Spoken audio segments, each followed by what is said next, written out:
बिस्मिल्लाहिर्रहमानिर्रहीम। अस्सलामु अलैकुम वरहमतुल्लाहि वबरकातुहू। रबी अव्वल का मतलब ये है कि रबी कहते हैं बहार को, और अव्वल का मतलब है पहली, यानी जो सबसे पहली बहार इस्लाम में आई वो मेरे आका नामदार हज़रत मोहम्मद सल्लल्लाहु अलैहि वसल्लम जब इस दुनिया में तशरीफ़ लाए तो मुसलमानों पर पहली बहार आई। उससे पहले बच्चियों को ज़िंदा ज़मीन में गाड़ दिया जाता था और जुल्म और सितम होता था। अगर कोई किसी का जानवर पहले पानी पी लेता तो उस पानी पीने पर बरसों लड़ाइयाँ झगड़े होते रहते थे। लेकिन मैं कुर्बान जाऊँ आका नामदार हज़रत मोहम्मद सल्लल्लाहु अलैहि वसल्लम पर, जब वो इस दुनिया में तशरीफ़ लाए तो दुनिया की तमाम जहालतें ख़त्म हो गई।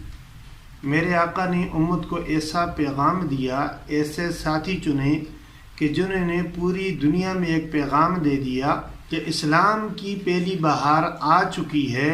अब इसके बाद किसी पर जुल्म नहीं होगा, किसी पर जबर नहीं होगा, किसी का हुकूक नहीं छीना जाएगा। चूँकि रबीउल अव्वल का महीना शुरू है, इसमें जितना ज़्यादा कसरत से हो सके दुरूद शरीफ पढ़ा करें, चाहे वो कोई सा भी दुरूद आप पढ़ लें। आका नामदार हज़रत मोहम्मद सल्लल्लाहु अलैहि वसल्लम का यौम विलादत है। हम अपने आप को नबी करीम सल्लल्लाहु अलैहि वसल्लम का आशिक तो कहलाते हैं, लेकिन उनकी सुन्नतों पर अमल नहीं करते हैं। और कोशिश किया करें कि सबसे ज़्यादा नबी करीम सल्लल्लाहु अलैहि वसल्लम पर इस महीने में दुरूद शरीफ भेजा जाए। तो चलते हैं आज के वजीफ़े की तरफ। वजीफ़ा शुरू करने से पहले जो हज़रात चैनल पर नए हैं वह चैनल को सब्सक्राइब कर लें और बिल नोटिफिकेशन ऑन कर लें ताकि आने वाली वज़ाइफ की वीडियोस आप तक पहुँचती रहें। जज़ाकुमुल्लाह। कुरान करीम की सूरत अल-अहज़ाब की एक आयत मुबारक है, वो पढ़नी आपने ऐसे है कि मगरिब के बाद ये जो रबीउल अव्वल का चाँद है ये आपने देखना है, और उसके बाद आपने इशा की नमाज के बाद ये वजीफ़ा आपने करना है।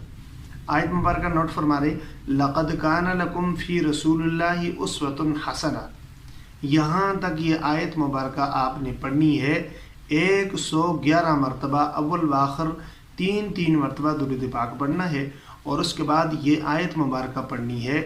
आप चाहे इशा की नमाज पढ़ लें या बग़ैर नमाज पढ़े, कोशिश तो करें पहले नमाज अदा कर लें और उसके बाद आप ये वजीफ़ा करें। अव्वल व आखिर 3 मरतबा दुरूद पाक, और इसके दरमियान में आपने लक़द काना लकुम फ़ी रसूलिल्लाहि उस्वतुन हसना ये आयत मुबारक आपने 111 मरतबा पढ़नी है। और उसके बाद आपने अपनी जो भी हाजत है उसके लिए दुआ करनी है। अगर आपके घर में कोई परेशानी है, रिश्ते का मसला है, बीमारी है, दुख है, तकलीफ़ है, रिज़्क़ का मसला है, कुछ भी है, आप पूरा महीना ये वजीफ़ा करें। इसकी कोई क़ैद नहीं है कि आपने ये वजीफ़ा कितने दिन करना है। आप कोशिश करें कि पूरा रबीउल अव्वल का जो महीना है उसका चाँद देखें, और देखने के बाद आप 111 मरतबा अव्वल व आखिर 3 मरतबा दुरूद पाक पढ़ें। और उसके बाद इस आयत मुबारक को आपने पढ़ना है, और उसके बाद अल्लाह के यहाँ दुआ करनी है। जो भी आपकी जायज़ और नेक हाजत हो उसको सामने रखते हुए, तो इंशाअल्लाह अज़्ज़ व जल आपकी जो भी जायज़ नेक हाजत होगी अल्लाह रब्बुल इज़्ज़त इस आयत के वसीले से, इस आयत के ज़रिए से अल्लाह ताला आपकी हर जायज़ और नेक हाजत कबूल फरमाएंगे। क्योंकि इस महीने में मेरे आका नामदार हज़रत मोहम्मद सल्लल्लाहु अलैहि वसल्लम का मीलाद है, यानी विलादत है। तो इस हवाले से कोशिश किया करें कसरत के साथ नबी करीम सल्लल्लाहु अलैहि वसल्लम पर दुरूद पढ़ने की। बहुत शार्टकट दुरूद सल्लल्लाहु अलैहि वसल्लम।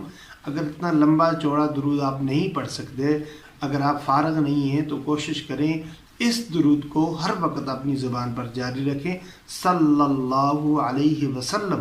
तो इंशाअल्लाह अज़्ज़ व जल जब आप ये वजीफ़ा करेंगे तो दुनिया की तमाम परेशानियाँ, मुसीबतें, तकलीफ़ें दूर हो जाएंगी।